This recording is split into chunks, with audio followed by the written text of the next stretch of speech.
Zoning Commission for September 2, 2020 are called to order concurrently at 6:08 p.m. Pursuant to Executive Order N-25-20 and N-29-20, members of the Planning Commission and staff are participating in this meeting via video link, Zoom, and/or teleconference. This is not an in-person meeting. Members of the public may observe this meeting on the City of Hawthorne website or on YouTube. We'll now have the Pledge of Allegiance, which will be led by Commissioner Ortiz. Okay, everyone, hands over your heart. Repeat after me. I pledge allegiance to the flag of the United States of America and to the republic for which it stands, one nation, under God, indivisible, with liberty and justice for all. Thank you. And I have the roll call. Mr. Secretary, please call. Chair Smith, Present. Vice Chairperson Al-Shanable is absent.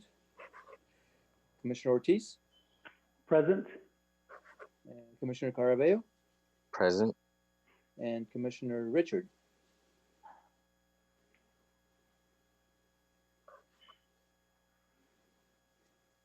Yeah, You're muted.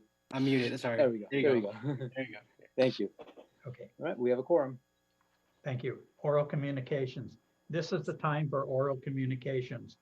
Because this meeting is not an in-person meeting, members of the public who wish to participate in the meeting were asked to participate by calling or emailing, excuse me, the Planning Department no later than 5:30 p.m. today, noting the item on which the member wants to speak. This information was provided on the agenda posted in compliance with the Brown Act on Wednesday, August 26, 2020. At this time, if there were any messages left for oral communications, staff will call the public member, place them on speakerphone, or read those messages for those individuals that provided written comments. Remarks are still limited to 3 minutes in duration. Staff, is there any participation from the public for oral communications? I have not received any requests for comments for oral communications. All right, if there is none, then we will go to the Planning Commission and Airport Zoning Commission consent calendar. And there are no items. We'll recess the Airport Zoning Commission and have the Planning Commission consent calendar. Consideration of Planning Commission and Airport Zoning Commission minutes for the regular meeting of April 15th, 2020. Do we have a motion to approve?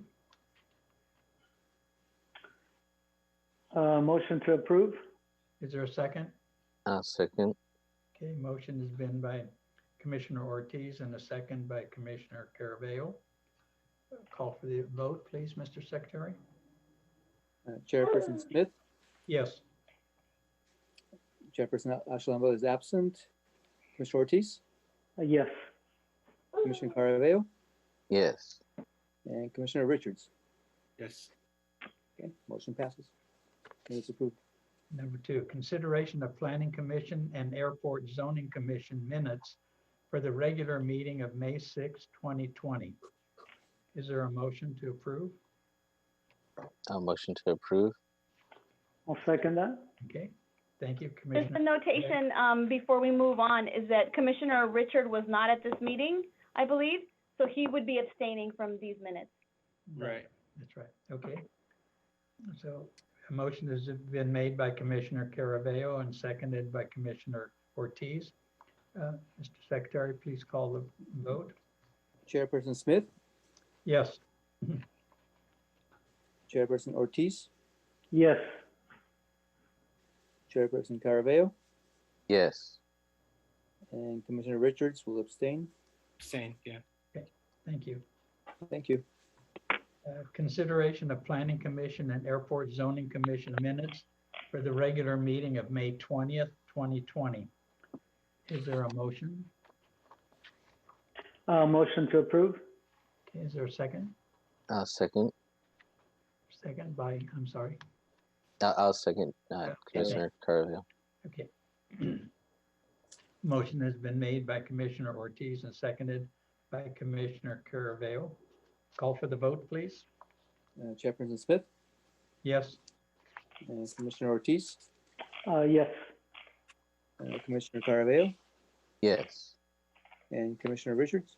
Melissa, is this one I would need to abstain from as well, or we're good for this one? May 20th. I don't know if you were, May 20th? I believe you were present that day. May 20th, yeah, that's fine. Yeah, you were present. thank you. All right, minutes approved. Motion passes. Continued public hearings. Conditional use permit number 2019 CU07. Now is the time and place to open the public hearing to consider conditional use permit number 2019 CU07. Commissioners Ryan and Juan are here, so they have they need to make a statement at this point. Who would like to Okay. go first? Okay, I can go ahead through the chair. thank you. I want to note that as I was absent on July 15th, 2020, when this item was first presented, in order to participate today, I have carefully reviewed the staff report, listened to the recordings of the public hearing that took place on July 15th, 2020 meeting, and have generally made myself familiar with this item. Accordingly, I will be participating in this item today. Thank you. That's Commissioner really- Richards. Melissa, I know the same. Commissioner Richard would like to abstain for this item. Yes. So he will sit in, but he will not be participating in Yes. this particular item. He was Okay. also absent on July 15th. There you go. Okay, Didn't know how to word that statement. Thank you. That's okay, that's fine, okay. that's fine. Senior Planner Chris Palmer will present a staff report. Mr. Palmer? Thank you, Commissioners. Back on July 15, 2020, the Planning Commission opened the public hearing to discuss the proposal of a transitional housing facility operated at 12312 Inglewood Avenue in the city of Hawthorne. Prior to conclusion of the public hearing, the Commission requested that additional information be provided. The Commission specifically requested a policy and procedure document and information on what type of transitional clientele the proposed facility would house. The Planning Commission voted to continue the item to allow the applicant to provide the requested information to staff. Staff has received the information and has attached it for review by the Planning Commission. The attached information that staff provided to the Commission gives an overview of the services provided by the applicant and demonstrates how the individual enters into the program. This actually concludes my report, but this applicant is available for follow-up questions. Thank you. Okay. Does the Planning Commission have any questions for staff? This is the time for questions of staff only. I do have some questions. Is as part of this approval, are we allowed to request some additional conditions related to the facility itself, such as the condition of the facility? Improvements? Yes. Okay. Okay, no questions, no further questions on my part. Okay. Commissioner Caraveo, you have any questions of the staff? No. Okay, thank you. Is the applicant present, and do they wish to speak? The applicant is present.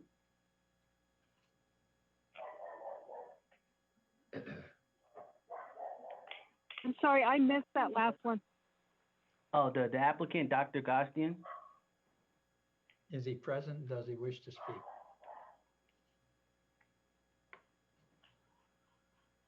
He's present. Hello? Someone, oh, there you go. Hello? Okay.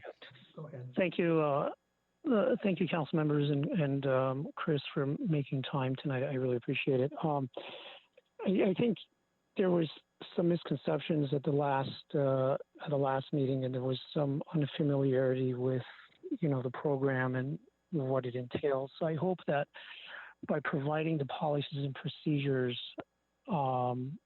and the documentations of the licensure, I hope have addressed those and alleviated those issues.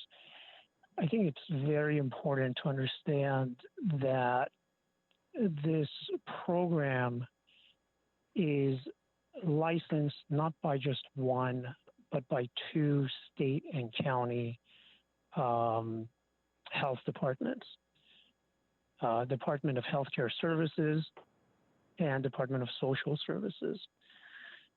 And this is a very stringent, very intensive type of a licensing process where not only is it licensed once, but it has to be renewed. And the state itself comes and does inspections at the onset and then at periodic intervals, sometimes by surprise, sometimes scheduled. So for all purposes and matters, this is as stringent of a licensed facility as you can possibly get. It doesn't become tougher than this. I myself am a physician, and I have a license to protect. And, that supersedes everything else.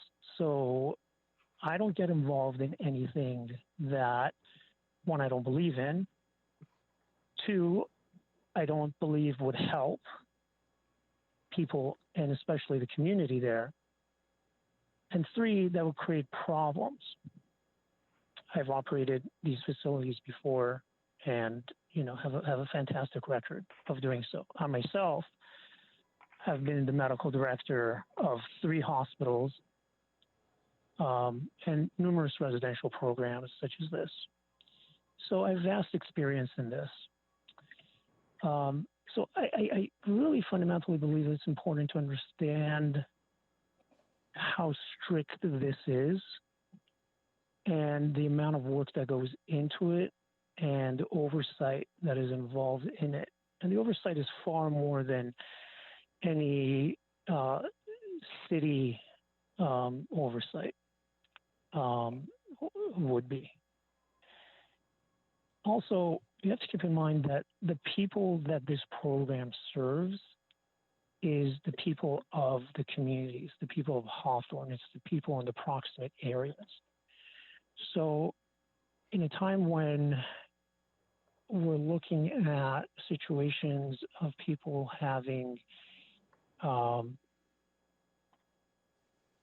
mental health issues, depression, etc., this type of a program now is needed more than ever. And in fact, there is a need for this type of a program more than ever in every city. And the population of Hawthorne now will have access to such. So it's serving the community. That's my piece on the matter. Okay. Thank you, Doctor. My pleasure. Is there anyone else who wishes to address the commission on this issue?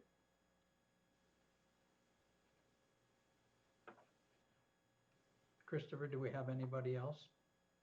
We don't have any other communications. Okay, thank you. Mr. Bashmak, and are there any documents to place into the administrative record, such as late communications?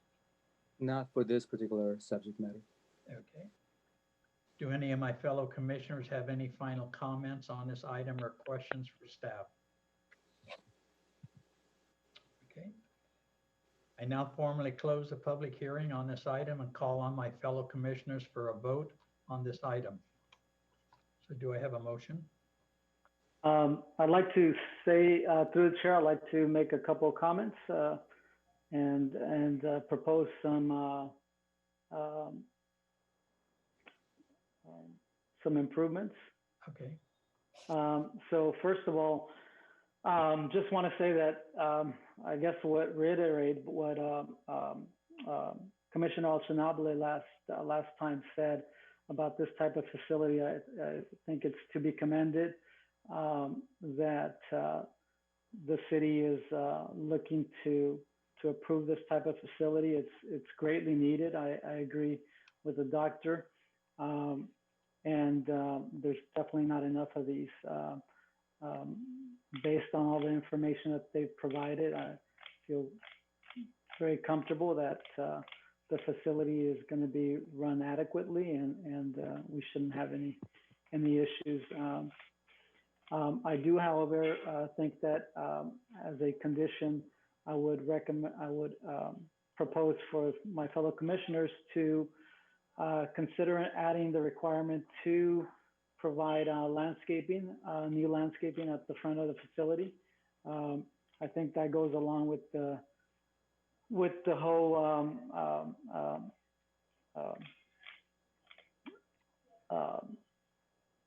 purpose of this facility is to rehabilitate and to assist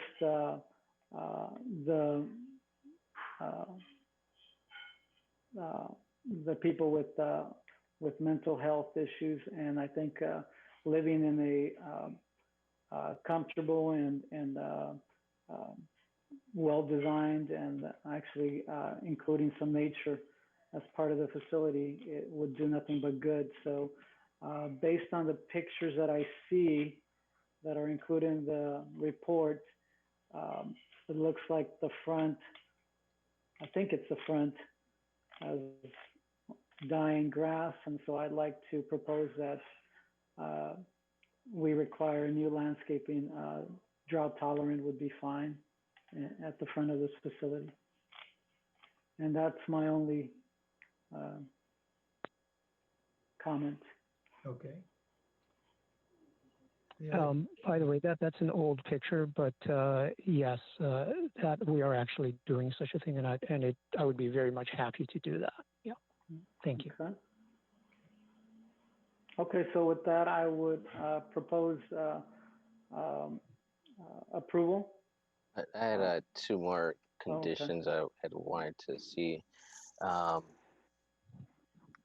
it looks like they're proposing to have a maximum of 6 patients. So I wanted to have a condition on there to have a maximum of 6 patients for the facility.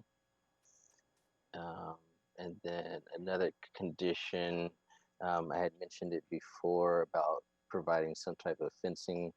I know the neighbor has some concerns with, I guess, the existing tenants accessing their site, so they had to put up a fence. But just for the safety of the patients and the neighbors, if they could provide some type of fencing that would limit the access to the site, and also from the patients being able to leave the site without notice, whether it be decorative fencing in the front, or just providing a fence along the side to limit the access.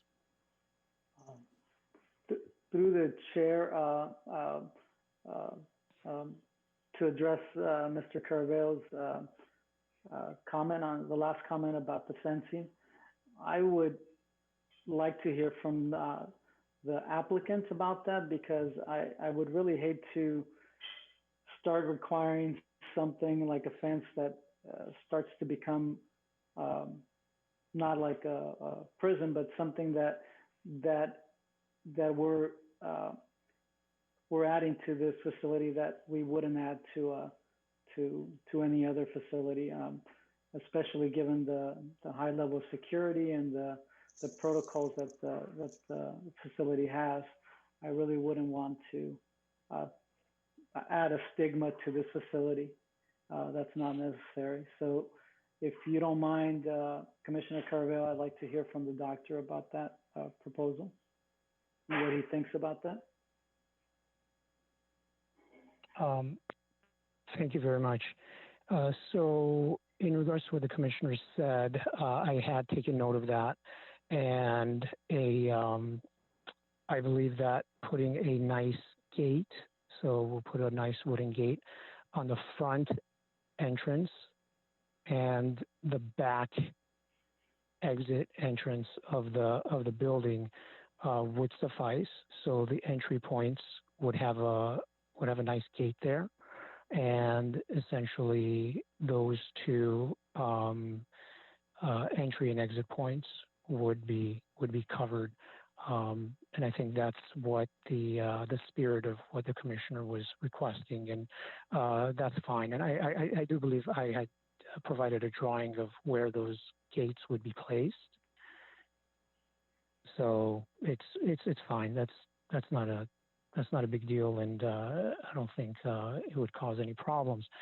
However, in regards to what the commissioner did say about the 6-person maximum, that cannot be done. A six bed is what we would be in a single family small home, and this facility, this building, it's a 5-unit building. We by state regulation would be limited to 16. 6 patients in a facility like this simply would not work. It is not, for staffing reasons, for multiple different reasons, it wouldn't work. That's for a small home. This facility has to be 16. And so are you proposing to 16 or 6? Because I thought in the staff report it said 6 patients. No, 16. 16. Oh, okay. Yeah. Would you be comfortable having it limited to the maximum of 16 as a condition?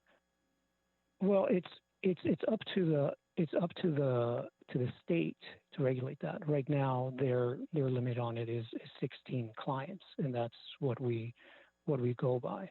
We can't imagine it being more than that, but we leave that up to the state to decide.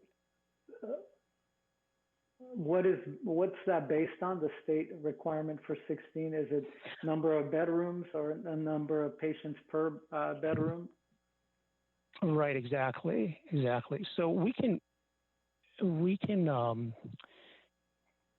that facility can hold more than that, but we don't do that. So the entire purpose of such a program is to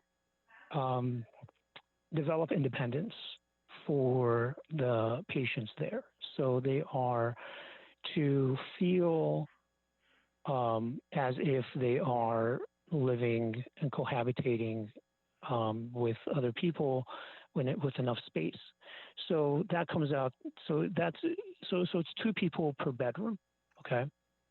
And this is a 5-unit building. So if you do that, we could go up to all the way 20, but we don't. We're keeping it at 16 because I think that would be also what would provide the most comfortable setting for the patients as well. Commissioner Carvel, would you be okay with putting a maximum of 20 on the? I think what you're looking for is just some additional reassurance, right, or something that the planning department can point to as a maximum, right? That's stated in the conditions. Yeah. Mm-hmm. Okay. And there's how many bedrooms you said? Or how many units? It's 5 units, 10 bedrooms. And are one of the units being converted for like the staff room or? No, the staff is right. So right now we're having 1 unit for the staff, for them to use as basically an office, charting, etc. But really, the staff is walking around and they are in the units with with the clients and walking around the premises at all times. And by the way, we have a very strict ratio as well of staff to clients there. So, I mean, believe me when I say that if someone is going to open such a program in any city, this is the absolute best way to start, because you can't have any more oversight over a program unless you're a hospital, and then there's different regulations, higher regulations there. But for a community-based program, this is the highest level of oversight and regulations you can possibly have. And then so at the end is one of the rooms going to be converted for the staff, or is it going to be the same? It could be. Amount of They don't need it. And I'd be fine if you want to put a limit of 20 on it. I'm absolutely fine with that. That's okay with me.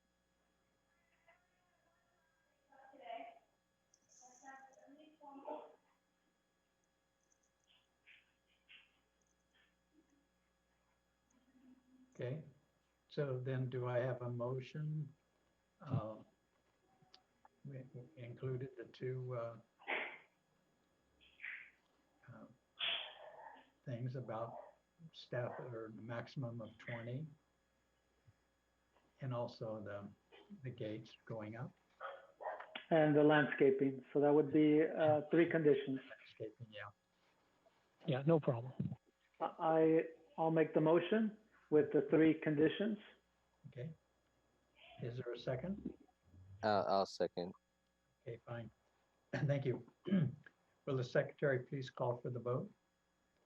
Yes, Chair Smith, Yes. Commissioner Ortiz, Yes. Commissioner Caravello, Yes. and Commissioner Richard. And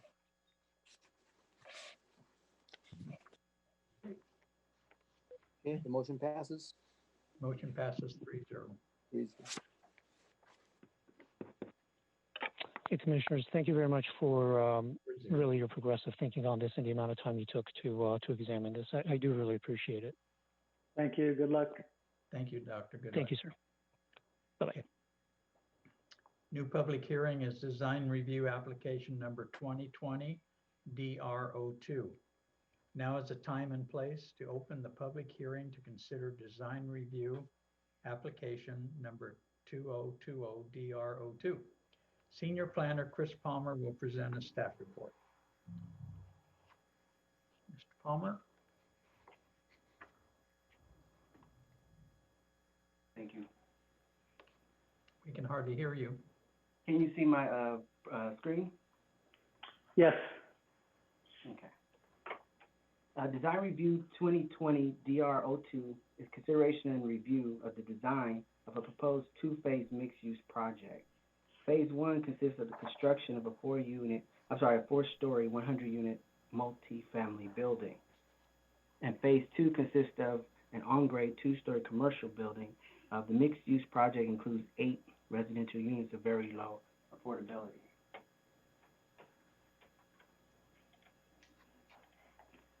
The proposed project is located on Rosecrans and Cornbloom.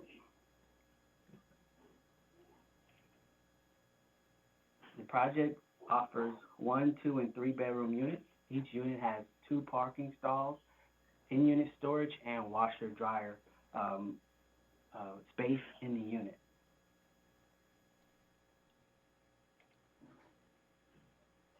The room bedrooms average about 715 square feet. They have 80 square feet of balcony space, washer, dryer, and again, 2 parking spaces. The 2 bedrooms are about 965 square feet, balconies. 3 bedrooms, 1,175 square feet, 2 parking spaces, washer, dryer. The apartment building is 100 units. The commercial space is approximately 1,170 square feet, and again, it's going to have 8 very low affordable income opportunities. This picture here is just kind of an idea of what the surrounding neighborhood is like. The picture at the top is the property that's immediately adjacent to the property. And then the other property at the bottom is across the street from the property. It's approximately 35 feet tall, the buildings in the vicinity, and it's high-density residential neighborhood, and they consist of three-story multi-family structures.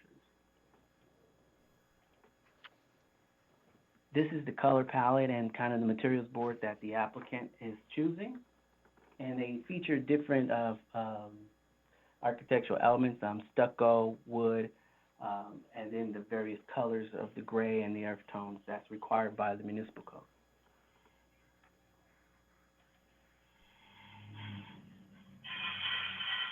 This is what the residents in the neighborhood will see on Cornbloom Avenue.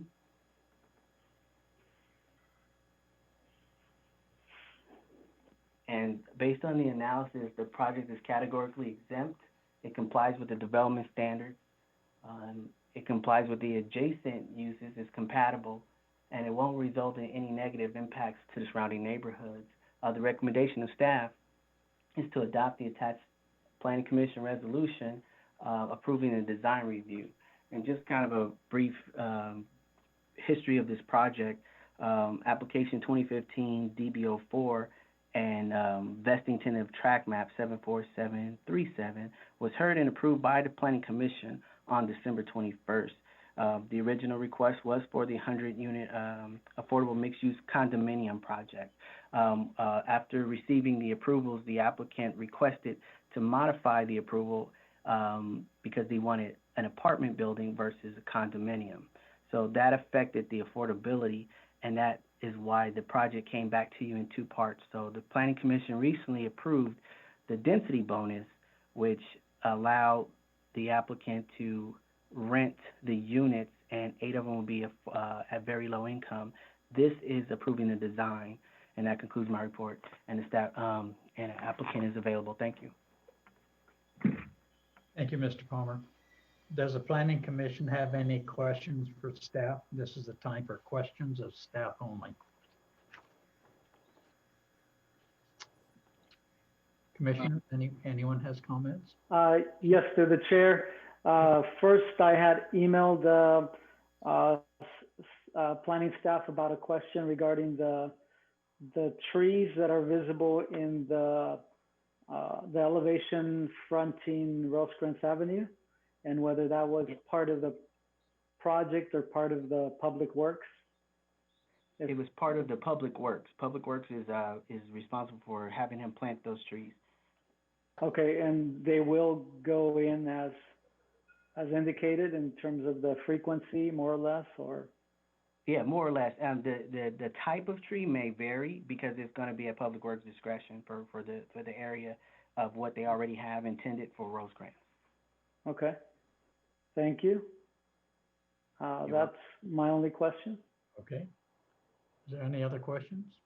Yes, I have two questions of staff. So one, I recall there was a project that we approved recently with you referring to the density bonus that we referred to affordable housing, or they see affordable costs at about $3,300 a month for the rent.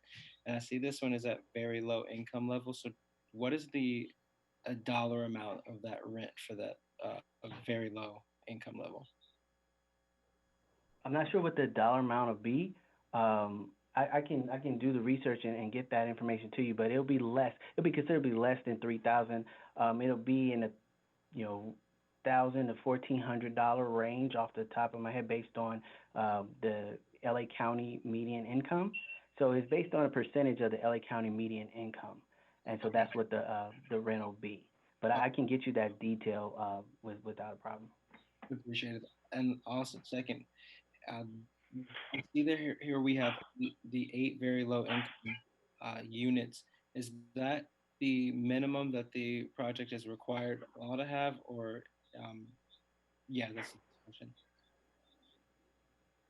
Yeah, so based on the fact that they're providing units that are very low income, they're not required to provide more than that.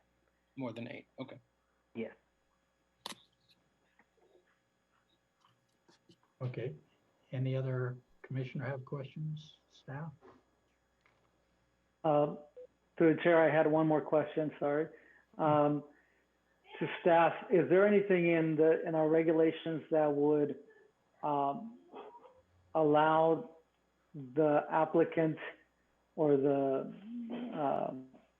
company running the project, managing the project, to rent units without their associated parking spaces, for example, or either that or rent the units and charge an additional amount for parking spaces? No, the municipal code requires that they use the required parking. So if they had over the minimum amount required, then they would be able to lease the ones above that. So if the maximum was 100 parking spaces required and they had 120, they can then lease 20. But if the max is 100 and they have 100, they cannot do that. Okay, so every apartment has to be rented inclusive of the parking. It can't be a separate. Correct. Okay. Okay, Okay, thank you. no more questions. Okay. Is the applicant present and do they wish to speak? The applicant is present. Okay. Would they like to speak? Hello, this is Amy Shepard and Bill Hassan. We're ready for, if you have any questions for us, we'll be happy to address. First, through the chair, are the applicants on phone or they on video? Because we're still seeing the Chris Palmer screen. We're on the phone. Oh, okay, no problem. Yeah, okay, go right Hold on, ahead. I couldn't see. So we don't have anything to add to Mr. Palmer's report, but we're available for any questions that you may have regarding the project itself. Okay, thank you. Okay, Mr. Secretary, are there any documents to place into the administrative record such as late communications? Through the Yes. chair, before you move on, I think we may, the script may have skipped a portion, a section that asks if there's anyone else that wishes to speak. And You did. I don't know if there is actually. I have a list of individuals that wanted to be speakers. I don't know if anyone wanted to speak on this item. If someone did and they are on the phone in the waiting room, they should let the host know what item they wish to speak on. So I think we did skip that here. Maybe we give it a couple of seconds because I do have others on my list. But if not, we can just go ahead and move on. But certainly for the next items, those speakers that are listening now, please let us know what item that you're here to speak on to make it easier for us to facilitate this. Sure, okay. So shall we move on? You know what, go ahead. If anyone wanted to speak, they'll let the host know and then we'll come back to them. Back to It doesn't that. appear so. Okay, fine. So do any of my fellow commissioners have any final comments on this? Excuse me, item? through the chair. Yes, I did want to answer the question that you asked. We did have some communication come on regarding this project. I got an email at 4:59 today, yeah, and I just want to read it Okay. into record. go ahead and read it. It says, I hereby submit my objection to the proposed 4-story, 100-unit building. A 4-story building on the site is totally out of scale with surrounding buildings. None exceed 3 stories. 100 units appears to fly in the face of the current health need for or less density, not more. And that's Miss Walker, resident. That Okay, concludes the communication. okay. And Go ahead, just Heather. being clear, this approval is for the design. The project has already been approved. Thank you. Is that correct? The design, the density bonus has already been approved. Okay. Yes. Okay. So do my fellow commissioners have any final comments on this item or questions for the staff? Through the chair, I have some comments, and actually a question also. Question is, I see on the site plan that the entries for the commercial or retail shops, they're on the parking side, on the inside of the complex, as opposed to fronting Rosecrans Avenue. I'm wondering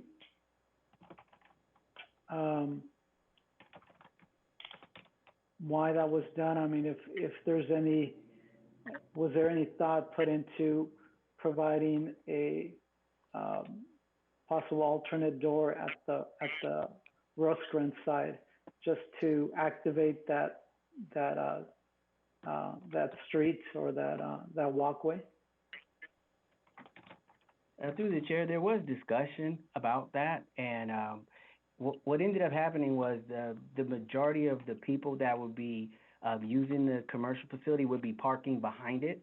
So the design gave them the option of, parking and then walking right up to a door. And then a lot of the what they were considering would be from residents also using the commercial facility. So they would give them a shorter distance to walk versus having to walk around to the Rosecrans entrance. Okay, all right. And so one thing that I often see is when this situation happens, where the entry is on the opposite side of the walkway or the public walkway, is that there's like a reflective film that's put on these windows that are facing the street. And so what that does, it just really closes off the visibility to these retail shops, and makes that walkway, that public walkway, really harsh. So along with what I would like to propose and recommend is a condition to not allow reflective film on those storefronts, and two, in order to provide a little bit of relief to the endless concrete and asphalt that exists along this corridor, this Rosecrans Avenue corridor, since we are introducing a lot more residential into this area, and there's clearly a lack of public parks and green space. I'd like to propose that condition be for a condition to include landscaping at the frontage within the property. So there's various locations. There's plenty of places where small pockets of landscaping can be implemented, and so I would propose that and leave it to the discretion of the planning staff to locate those, to work with the applicant to locate those. Okay, does the applicant have any comment on that? Yes, I think can you guys hear me? One of the considerations for the parking is that we created a buffer between the residential and the commercial side. And I do want to just point back to the trees that we were talking about earlier in the meeting. Those are already scheduled, for public works, so that will provide some breakup of the concrete side. But I hear your concern. I just think we would be minimizing the parking if we tried to reroute it, and we might have to go to more podium style where we have the mixed use on the bottom of the apartments. And we've just seen that that's kind of an unsuccessful model in other units in other cities. So by separating those, we felt like we were creating, really two projects in one. Okay, maybe there might be some confusion on what I'm asking. This is on the ground level, and this would be right on the Rosecrans side.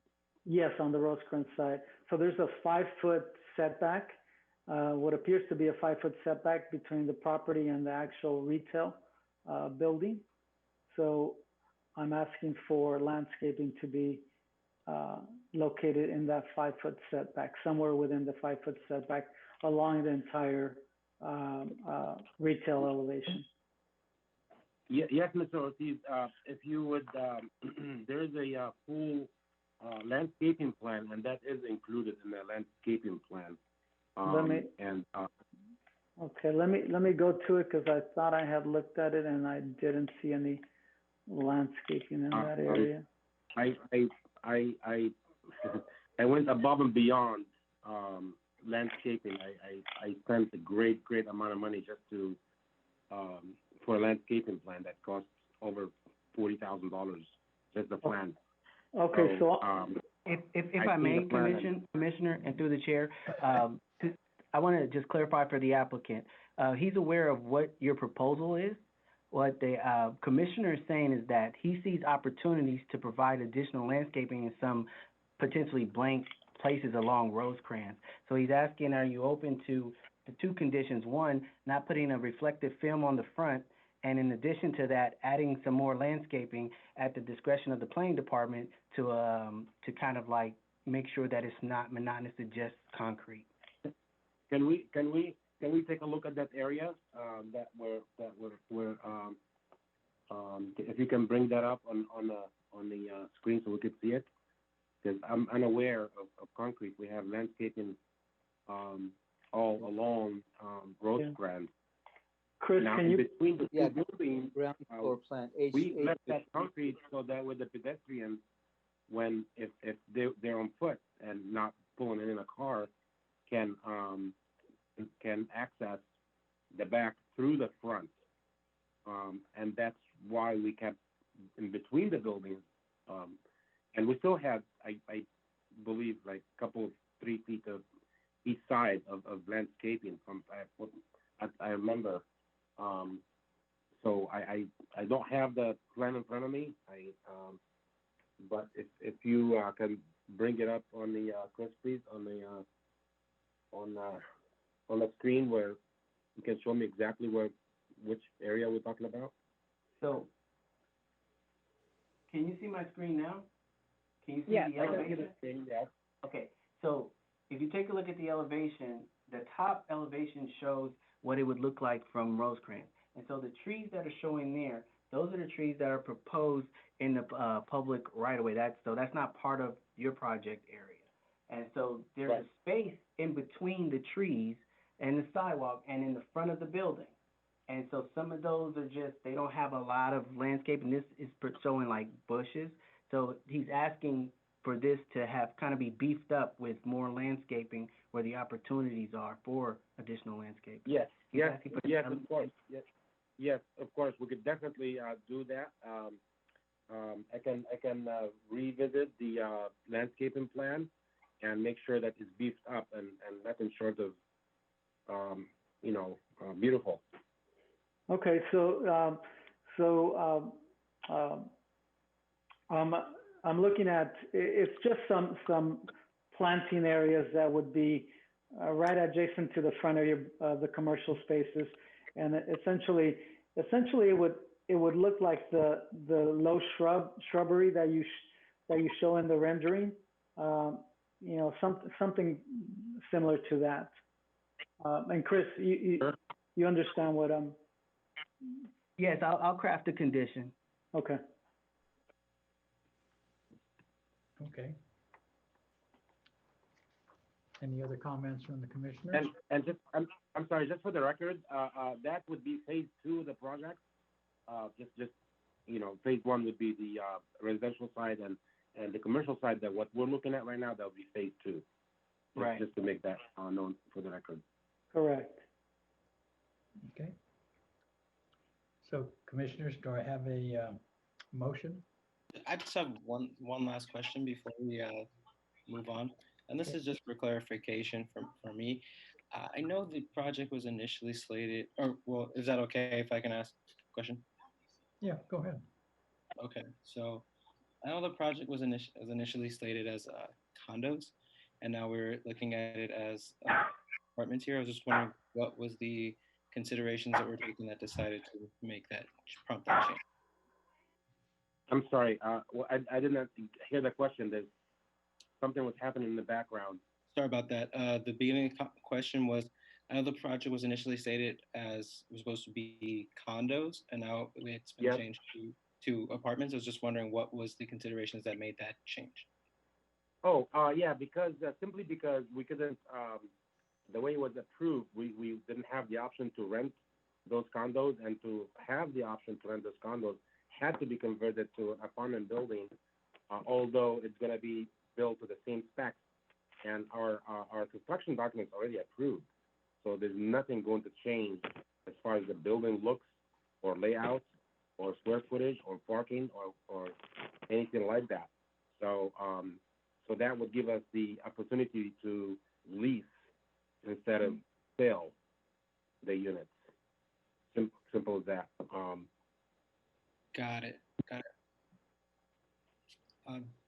Right. So, yeah, I guess the main reason I asked that question was just understanding about, from my understanding, was just looking to see what was I'm seeing here it's just more of a rent business benefit than presenting the opportunity for more home ownership here on that space.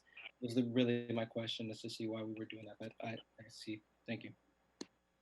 Thank you. Okay. So commissioners, do I hear a motion, please?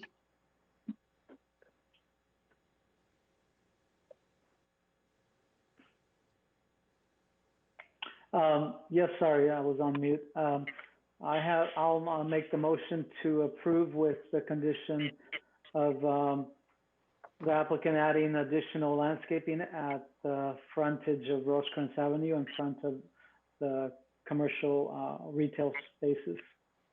Okay. And I believe you had another condition for the film on that. Film. And correct, and to not allow reflective film on the storefronts. Okay, is there a second? Can that condition be, I mean, not like just reflective film, but to have that storefront open, like at an actual window, instead of blocking it off to Rosecrans? We want the entrance on the front side. No, it can be. No, that would create an issue. That's going to be a safety issue for the business there. It's just too easy to access for the smash and grab type theft. And I don't think we would get the quality national brand tenants that we would be looking for if we had that immediate access to Rosecrans that way. That would be my personal opinion as a real estate broker.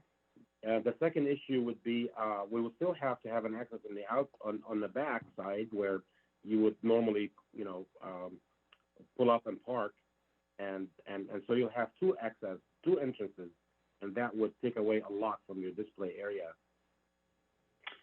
Okay, so Mr. Palmer, how do we do? I'm trying to think of a condition where, the last thing we want is to have empty storefronts, with some sort of ugly looking storefront covering or something. We want to have, if we're not going to have transparency and connection from the street and from the walkways into the activity in the retail shops, we want to have some sort of pleasing element on the storefronts. So I think that's what Mr. Caravelle is alluding to as well. Yes. So I'm thinking maybe a condition that if it's going to be opaque, that there be some sort of graphics or some sort of artful graphics on those storefronts. And this is pretty common that you see that. Yeah, I mean, it's pretty common that you see that in retail storefronts where they put some sort of not advertising, but graphics that cover the storefronts. I mean, it won't be a big black wall. To your point, Commissioner, the different retail areas in the city, I don't know how to quite answer that, because a lot of this has to do with the retail tenants that they would be attracting. And right now, the way it's designed is not restricting any particular type of development. I think the way it's designed is kind of allowing it to have flexibility. And so when the tenant does come in, the tenant could be allowed to have the type of graphics that you're referring to once, if that condition is placed into this resolution. So if you want to condition the future tenants to have some sort of, graphic representation to, break up, what you're trying to avoid, that's doable. And this continue. Yes, and I understand, and we're not trying to limit the type of tenants that they can have, but we are interested in making the community something more livable, and not simply doing the same thing that is being done in the rest of the city, because in some cases that's not an improvement. So by requiring some sort of graphical storefront, if it's going to be opaque, it gives any national or local tenant the freedom to do that. They can. We're not saying that they're limited in terms of what graphics they can put, but Right. it does have to be something that beautifies and adds value to that site, especially given that we don't have an active sidewalk with the entrances on the opposite side. I think it's important. And I agree. And the other thing that came up in the discussions about the placement of the door had to do with ADA as well. So I'm not the expert on ADA, but American Disability Act was discussed with placement of the doors on the rear as well. So this was a lot that went into the placement of these doors. The design was approved and it was looked at by our Public Works team, and the design that's before you is the design that each department thought would be best. Okay. So I don't have an issue with conditions of design and other graphics. I don't know how to address the entrances on the front if that's the commission's choice. No, and I understand the issues with the entrance in the front. I mean, there's been a lot of work placed, I'm sure, on making all the slopes and grades work with accessibility. So I think I'm okay with the entrance on the interior portion of it, but I do think, again, because of that, I do want to make sure that because of the size of this development, that we do provide an inviting walk, public walk in front of this building, which otherwise is not going to be activated. So we're starting to do that with the landscaping, and I think it would go a long way to also require some sort of graphics at the storefront, only if it's not going to be a translucent or transparent storefront. Okay. I can create that condition. Yeah, and through the chair, if I could add, this is actually part of the design review, and the ordinance that does speak about storefronts, and there's a half a page of discussion about what needs to be done. For example, for commercial uses, large transparent windows should front onto major pedestrian thoroughways to promote exposure and visibility. Highly reflective or dark tinted glass should be avoided. So it's already in there. So what you're saying, Commissioner Ortiz, is to reflect that and to make sure we have the condition to ensure essentially compliance with our guidelines in our ordinance. Correct. Thank you. And it's requiring the graphics. It's a way that the space can be leased with back of house spaces, that are against Rosecrans Avenue, which would require an opaque storefront, but it would still allow for a benefit to the public in seeing some sort of graphics on the storefront. And it could be artwork or whatever the something that the each retail tenant would like to implement. And that would probably have to be reviewed by the planning department on a case-by-case basis. Yeah, I think So- we could draft that condition appropriately. Okay. And so it sounds like based on that, um, what Art just said, it sounds like it would have to remain as glass and you can be able to see through. Is that correct? Again, as these standards that are in the code, there are flexibility. Unlike typical code sections, with regards to design review, the commission has flexibility. So you could modify and require, such as the graphics, for example, that may still address the issues that the commission is concerned with in a different manner. Okay. Yeah. So will the graphics be within the window or are they going to be on side of the building? No, within the window. So Commissioner Caravel, if you think about some of the retail spaces, usually wherever you have the front entrance or the door, that's your public area, right, and your retail space.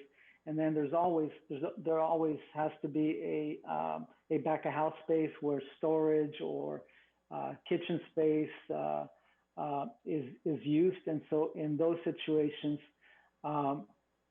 you can't have transparent storefronts, right? Because everybody would see your stock or your storage. So in those situations, they would have an opaque window. And so what I'm saying is we understand that that's the situation of retail spaces. So in order to address that, whenever that is required, when they do need to have something opaque at those storefronts, that those storefronts provide some sort of graphics or art film on the glass. Okay. So yeah, it would just, and you see it, I mean, for example, some maybe like Starbucks might have, there's a lot of retail shops that use a film on glass that's opaque, but they take advantage of that by doing some sort of art, that film, on the film. Okay, so do you want to make a motion and include your information in there that? We should probably repeat the motion with the two conditions, if you wouldn't mind, commissioners. Okay, so I'll make the motion with the conditions. One, that includes landscaping fronting Rosecrans Avenue as part of the property. And two, that if the storefront glazing for the retail shops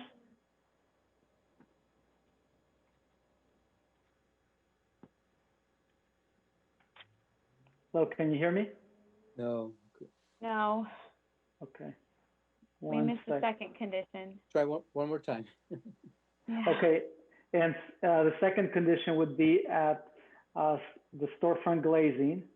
If the glazing has to be opaque, that a graphical film be applied that would be subject to approval by the planning department prior to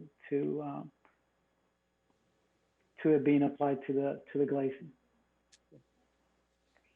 And may I ask the applicant if he, before we get a second, if the applicant would agree to those two conditions? I think we're a little bit confused regarding the graphics on the window, because we feel like that would be up to the tenant, not necessarily up to the developer to require that. Depending on which kind of tenant we have, you know, we want to leave it open to what their needs are. And certainly I understand what Commissioner Ortiz is saying. I originally lived on 131st near Hawthorne Boulevard. So thinking of like Dollar Tree and 99-cent store that really don't offer a lot of, you know, Hawthorne Boulevard appeal. We would definitely not be looking to do something like that. We would definitely be looking to have some sort of curb appeal attraction to these businesses from the frontage on Rosecrans, just maybe not necessarily the door opening for the business. But we'd like to leave that kind of more up to the tenant as they come in, because it's my understanding that they would need to come in and get some approval from you guys, you know, on their usage permits. So if we could craft it in a way that it maybe more pushes it onto the tenant than the developer to have that, you know, mandate. I'm not sure if that's possible, but certainly we're in the same understanding of not creating something, you know, like a big concrete or glass block across Rosecrans. Yeah, it sounded like that's what Mr. Ortiz was asking, if the whoever comes into that store, if they could, you know, provide plans to the director for their approval, because we're understanding that it's going to be each plan or each applicant that comes in is going to be unique, so that the condition read that they would get, you know, plan commission approval with the exception of the director's approval on those designs. Correct. Yeah, we're definitely trying to provide flexibility, but at the same time, we understand that if conditions aren't specifically mentioned in this approval, it would give carte blanche to retail tenants to put whatever they want or whatever they think would be to their liking, and I think we want to control that. We want to make that an amenity, not a deterrent in terms of the aesthetics of this frontage on Rosecrans Avenue. So this condition is only if the glazing would be opaque. We're not conditioning that the retail tenant can't have, for example, like a display at that window. It's only if it's going to be opaque. Okay, I think the applicant, I think we're both fine with that, as long as it's, you know, the tenant's discretion if they're going to put up a display or not put up a display. For example, if it were a cell phone, you know, store, they might want to use that frontage, you know, to advertise their product. But if it were something like a Trader Joe's, they might just want, you know, they might want to close that off to the public and not have it be visible to the street. So I think as long as I can lease it out for Mr. Hassan, either to Trader Joe's or to the cell phone company, we're going to be okay with what the Planning Commission decides. Yes, and I don't believe that the condition infringes on that. So. Okay, then I think we're copacetic with the opaque glazing and graphic. Yeah, and you know, if the tenant decides to put signage all over that, and that they call that graphics, I think that would be up to the planning department to decide whether that's within the signage regulations or not. So I'm not worried about that. Okay, perfect. Okay, we had a motion by Commissioner Ortiz. Is there a second? I'll second. Okay. Call for the vote, please. Chairperson Smith, Yes. Commissioner Ortiz, Yes. Commissioner Caraveo, Yes. and Commissioner Richard. Yes. All right, the motion passed. Okay. Thank you. Okay. Thank you. Thank 4-0. you. Okay. At this Just to point, clarify, the motion passes 4-0. thanks. Thank you. And there's a 10-day appeal period, just as a reminder. We will recess the Planning Commission and call back to order the Airport Zoning Commission. Airport Zoning Commission consent calendar, there are no items. The Airport Zoning Commission new or continued public hearings, there are no items. Call back to order the Planning Commission concurrently with the Airport Zoning Commission. Non-public hearing items, no items. Administrative items. Number 1, approval of building colors per HMC section 17.20 plus 010 at 11600 Menlo Avenue, Hawthorne, California. It's an apartment building. Before we proceed, I have a brief statement. At this time, I would like to state for the record that I have a potential conflict of interest with regards to item O1, 2, and 3, based on the location of my primary residence. I'm disqualifying myself from participating in these 3 matters as it reasonably foreseeable that my participation may have a material financial effect on my real property interest. At this time, I will be muted and removed from the Zoom meeting until these items have been considered. I will ask Commissioner Ortiz to preside over the meeting in my absence. Commissioner? Okay, Okay, thank you. please.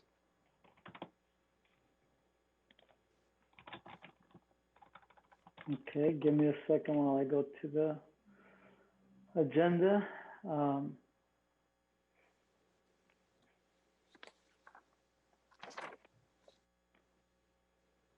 Okay, so again, this is a color proposal for 11600 Menlo Avenue. Does staff have a presentation for this, or? Yeah, I have a brief presentation. Can you see my screen? Yes.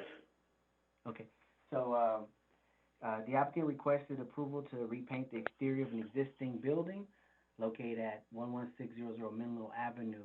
Hawthorne Municipal Code requires that you review it. They have to use a minimum of at least 3 colors, and the code suggests that they be earth tone or subtle colors.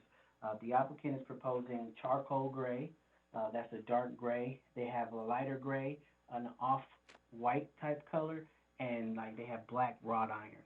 So these colors, and it's a stucco building, and these colors meet the code, and I don't have much more to say, but the applicant is available if you have any questions. Staff is recommending approval. Is there any questions from my fellow commissioners for staff? No questions for staff. I mean, me personally, I would like to see more of the lighter gray incorporated into the design, or maybe coloring the different textures. It look like there's some brick in there too. Maybe not just that full dark gray. That's all the comments that I have. I would echo that comment. I would be, yeah, maybe a little bit more variation there, but other than that, that's it.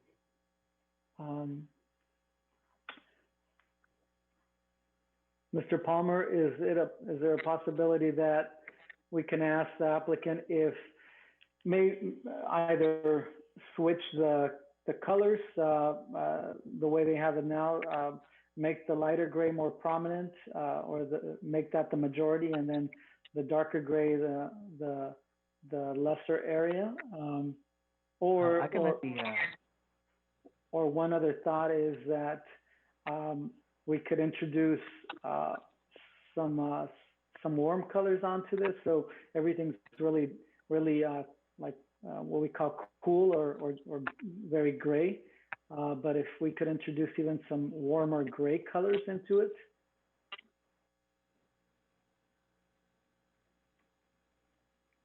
The applicant is available. Amy? Hi, Chris. Can you hear me? Yes. So thank you, Chris, for letting me be on the call tonight. Gentlemen, I just want to introduce myself. I'm actually not the applicant nor representing the applicant. I'm representing Behr Paint Company, and I'm really representing the color recommendation that came from our tried and true design and architectural department based on the trends that are going on in our communities throughout LA. These are very trending colors. So I do know that the client wanted to be a little bit different in the community because everything within that block is all the same color, so it becomes very monochromatic. And that is why we had personally recommended those colors based, again, on tried and true statistics. So that's my 2 cents. Okay. I guess the question still stands, is it possible to switch out maybe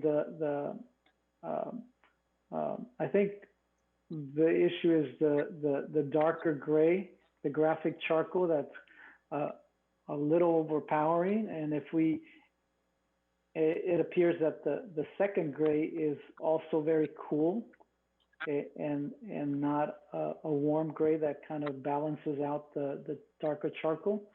So is that a possibility to switch out at least the lighter gray with some either a warmer color or a warmer gray? I believe the client wanted to stick more with the cooler gray. So would it be possible to maybe recommend a pop of color on the unit doors, perhaps a yellow or something bright and cheery that will offset that really predominant charcoal color? Would that be an option, perhaps? Commissioners, would you be acceptable with something like that? Are you talking about like the garage doors or their actual doors? The unit doors, the residence doors, yeah, because you can see them from the street on a couple of them. So I'm thinking maybe if we do a pop of a warm, cheerful color, then it won't have the illusion of being so maybe grandeur and dark in depth. We can kind of contrast that a little bit with like a warm tone pop of color on the unit doors. Would that be? And I believe there is an accent piece of wood that we can incorporate a pop of color on, possibly bringing that same warm pop of color on the brick that was previously painted. It's been painted brick for years and years. That might be another place that we can incorporate a little bit more uplifting and bright color. Yeah, that's what I was thinking. Yeah, along the brick, maybe have that a different color to show the difference in texture. That would help. Oh, okay, for sure. I'm a fan of the color on the accent piece of wood too. I like that idea. Oh, I'm glad you see that. Perfect. Okay. Do we have a motion to approve with those? Would they be considered conditions? Or would we want to see it first before? Yes, that was gonna be my question. Would you like this to come back to the commission so you could see the modified color scheme per your recommendations, or you're comfortable that the applicant will be able to? I would be comfortable leaving it to the discretion of the planning director, but it's up to I'll go with what my fellow commissioners decide.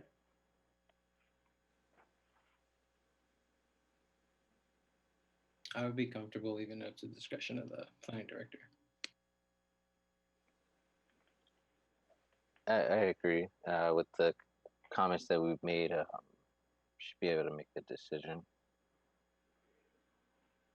Okay, so do we have a motion to approve with those conditions? Motion to approve with the conditions. Do we have a second?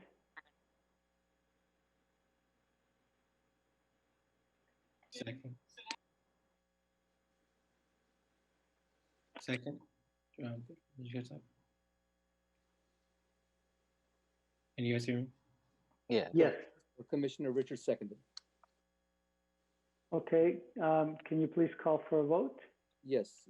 Commissioner Ortiz? Yes. Commissioner Caraveo? Yes.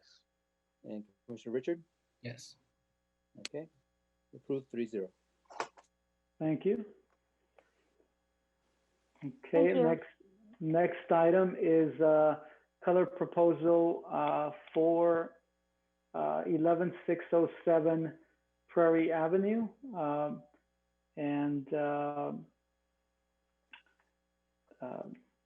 Mr. Palmer, do we have a presentation, the view of this? This, Okay. this one is by Senior Planner Meherick.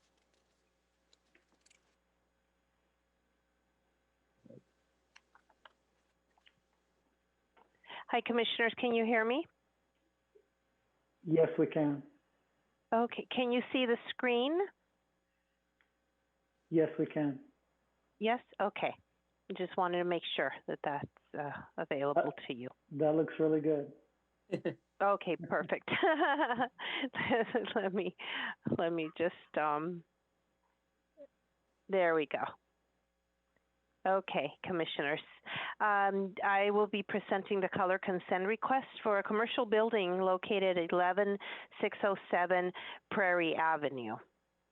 As you can see from the vicinity map, this is right on Prairie Avenue, near Imperial, and you'll see that the 105 freeway is just below there. And it is surrounded mainly by residential to the north and to the west. I apologize, and to the west, and commercial establishments, used car dealerships to the east and south. It's zone C3, and therefore it does require approval by the Planning Commission for the colors that they are proposing. And on the top view here, you'll see the existing site condition. It's just a very bland, simple building, 1 story. And the proposed colors are going to be in the gray shades. And it does make the building stand out a little bit more. It's very subtle, but it does make it stand out a little more. They don't have a lot of opportunities to put too much color on this building, since there's not a whole lot of elevations or areas in which they can work with, other than the windows and that small little pop out that you see there. And therefore, staff does recommend the Planning Commission approve the proposed colors. And that concludes my staff report. We do have the applicant available if you would like to ask her any questions. Her name is Miss Debbie Charland.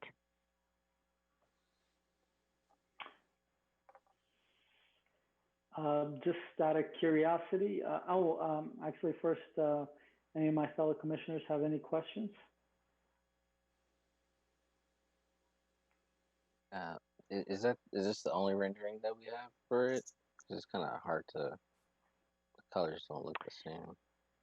Right. It's the only thing we have. There was another small rendering, but it wasn't clear where all the doors and windows were at, so staff tried to assist and make a bit of a rendering to make it a little bit more clear in terms of the colors. But they definitely are gray, just different shades of gray.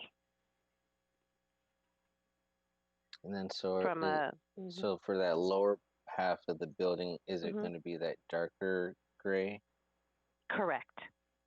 Okay. And then what about the edge of the I guess partial roof? Is that the more lighter gray? That's the lightest of the color. Yes. Just to make that pop. Okay. And then what about the doors and the looks like the bars? The doors will be the same color as the light color, the very light gray. The lightest color. Correct. There are bars on the window, so those would be the same color as the gray, as the lightest gray, I should say. And then would it include that roll-up door? Looks like towards the back. Yes, there's actually 2 roll-up doors, one facing Prairie and one facing the side street there. And those are going to be the lightest gray, the lighter gray? Correct. Okay. Correct. Yeah, that's all my questions. I think Commissioner Arroyo also, it looks like there's 2 bars here. No, they're not on the windows, but they're just like extending from that protuberance there? Are those also going to be that light gray as well? I'm sorry, the the the posts. two that are extending the posts. I don't believe the applicant indicated what those colors will be.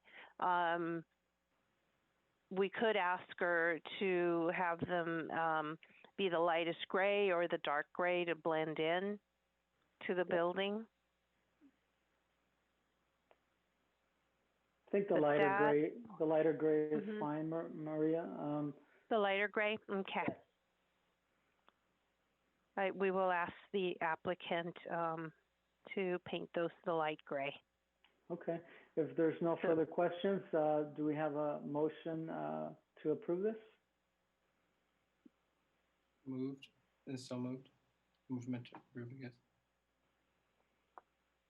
I'll second.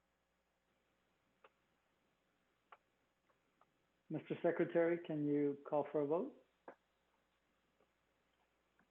You're muted. Apologize. Thank you.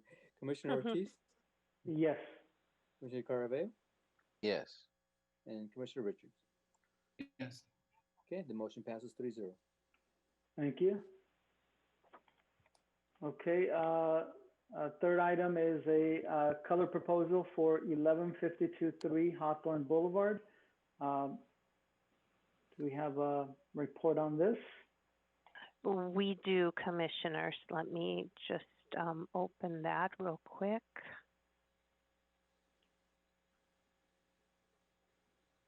Oh, I apologize. It's giving me a little bit of trouble here. Just a moment.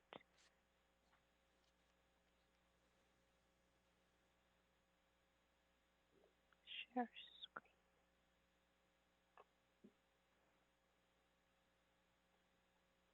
Okay, can you see that well? Yes.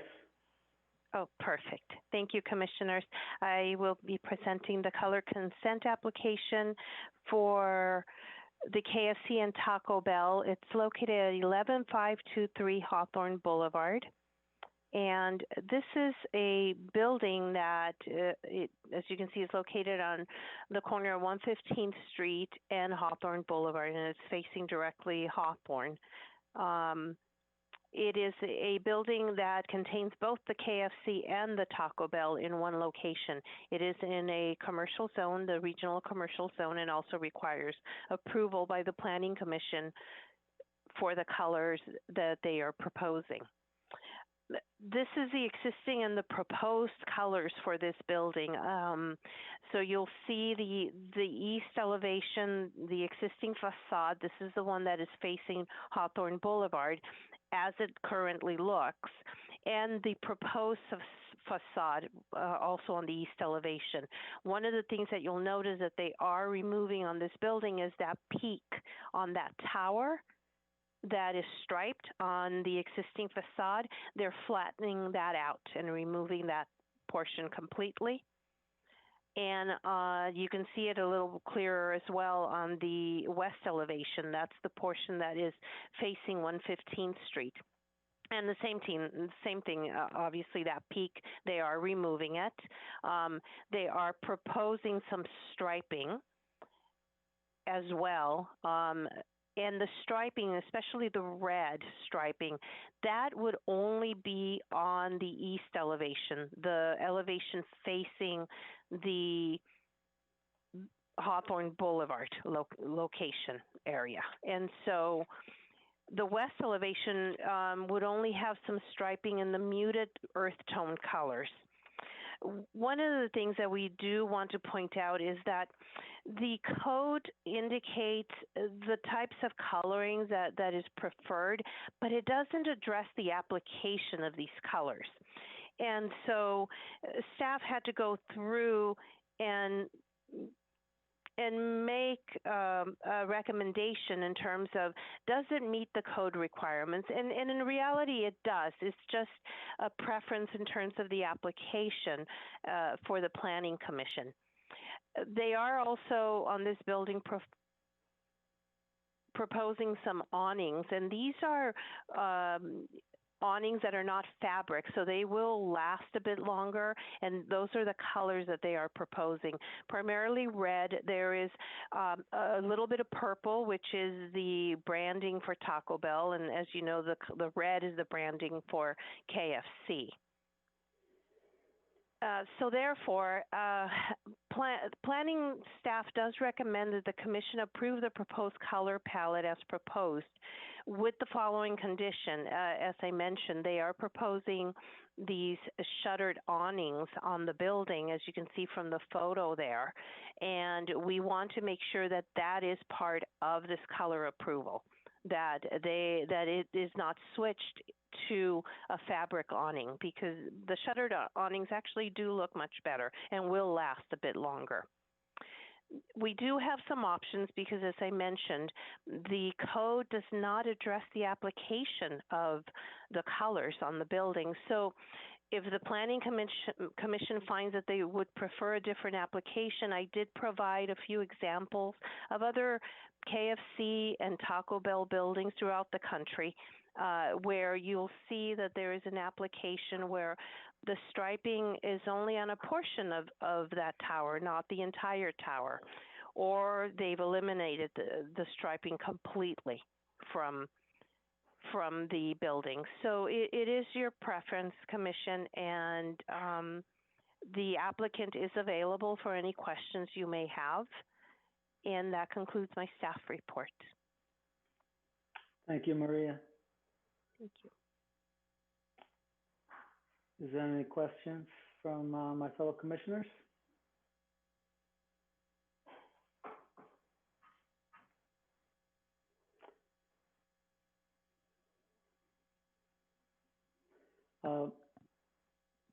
I'll go. You guys are muted, but I'll start off, Maria. One of the things that I did notice, can you go back to the initial slide with the colors? Yeah. So I personally don't mind the striping that they're showing, but it's a little too traditional. It seems like some of the examples you've shown us on the last slide have colors that are a little bit more modern. So especially the striping, the red and white striping, and then you have this khaki color on the bottom and on the, it looks like on the perimeter. It really doesn't provide a good modern contrast, and so my input would be to change that khaki color to something a little bit more modern. I would leave it up to the applicant, but try to make it look a little bit more modern than like the examples you provided. Okay.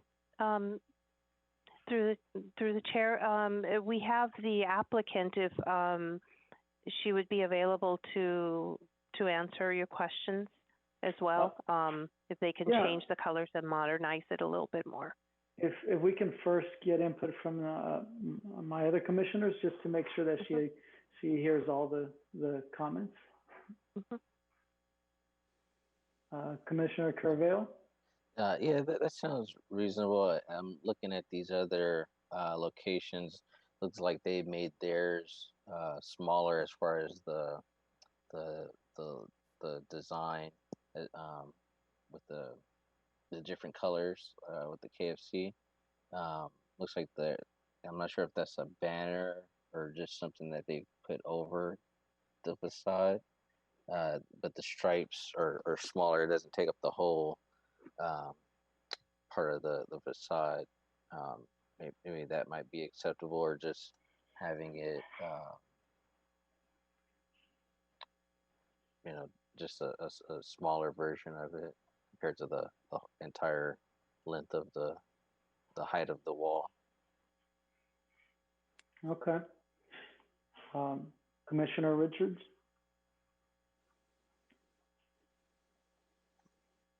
I don't know if we can, if everyone can see, but I'm kind of partial towards this layout here down in the bottom left corner. It also has the stripes are about halfway down run halfway the length of the wall, but you have the is offset with the white and black behind the Taco Bell logo.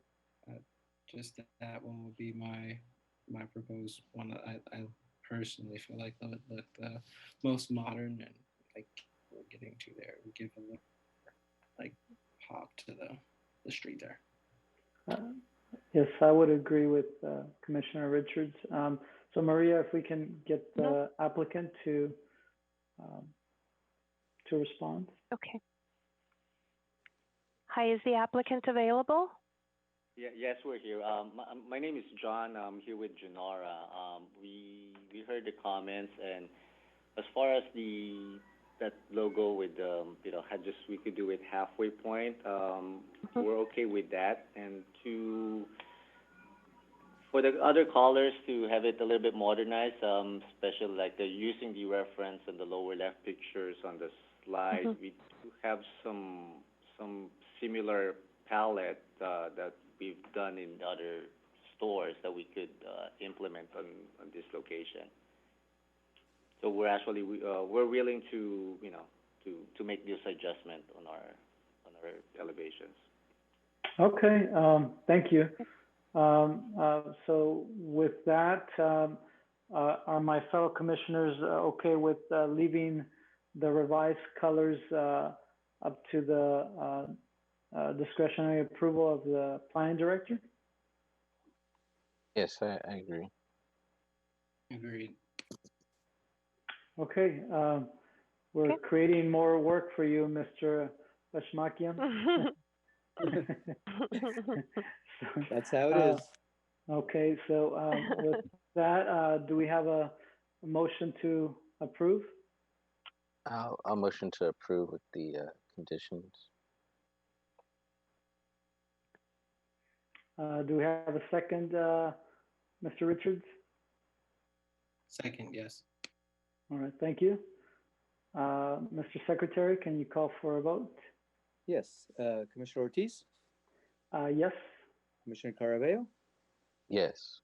And Commissioner Richard? Okay, motion passes 3-0 with those conditions. Thank you very much. Thank you. Thank you, commissioners. Okay, now at this point, do we bring back Commissioner Smith? Yes.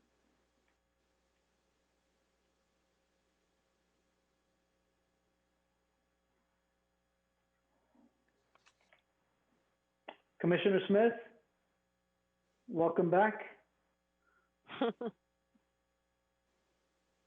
You're on mute. Okay, I'm back. Okay. I hand over the virtual gavel back to you. Got it. Okay. So any of the commissioners have any reports you'd like to give tonight? I'd like the comment that Commissioner Ortiz made about the street frontage for the Rosecrans, the 100 unit project with the commercial. I didn't notice that at first, but yeah, there's we probably would want to make sure that the designs and projects that we see are more attractive towards the actual street frontage and not pretty much hindering people from wanting to go in from that side or making that side less desirable. We probably want to have a consistency on it. I mean, I know that area, not that many people probably walk up and down Rosecrans Boulevard, but I know for sure like Hawthorne Boulevard, like a lot of people walk down Hawthorne, and it is true. Like I think they mentioned, I know the 99-cent store and other stores along that boulevard. It's kind of closed from Hawthorne Boulevard, and you pretty much have to go in through the back, which is pretty much considered, I guess, the front, through the parking lot. So some areas we probably want to make sure that they would have access through the street and not through the back area to make the street more desirable. Right. good comment. Okay, anyone else? Okay. Just a general comment. I think not related to the item we reviewed. In general, I think as our city becomes more denser and we have these larger projects coming before us, you know, our boulevards, which, like for example, Rosecrans, which are primarily made up of automotive and you know those types of facilities that are not really public oriented, like a larger housing project with retail on the bottom. Yeah, I think it'll be important to try to beautify the streetscape, you know, and start to make it more oriented towards pedestrians and not exclusively for cars and things like that. So, but that's it. No more. Thank you very much. No one else has any comments or commission reports? We will adjourn the meeting at 7:45. Thank you, everybody. Or did Ryan, do you have something? Yeah, I was just gonna add, thank you. I was just gonna add to that to one with what Commissioner Ortiz just mentioned about us seeing these larger projects. I would like to see in the future just that we would lean more towards ownership in these spaces and not so much leaning towards these heavily rented spaces.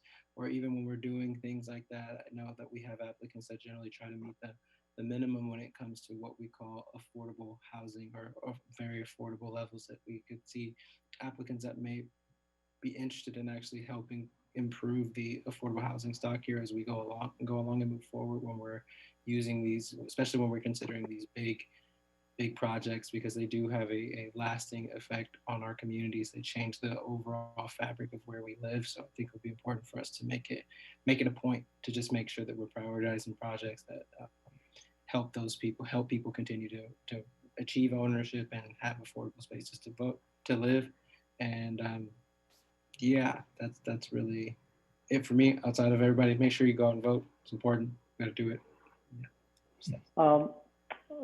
Sorry, one more thing. Through the chairs,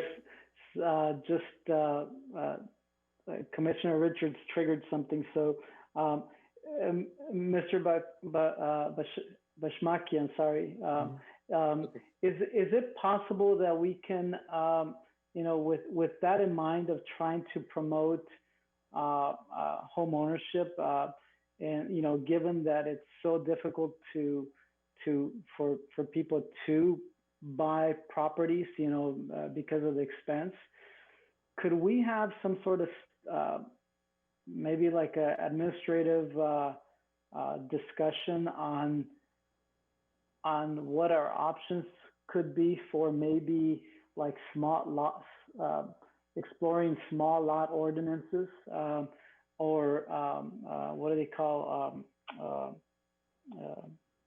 I think tiny houses, or what this whole idea of allowing for smaller lots and smaller homes, but that are able to be purchased.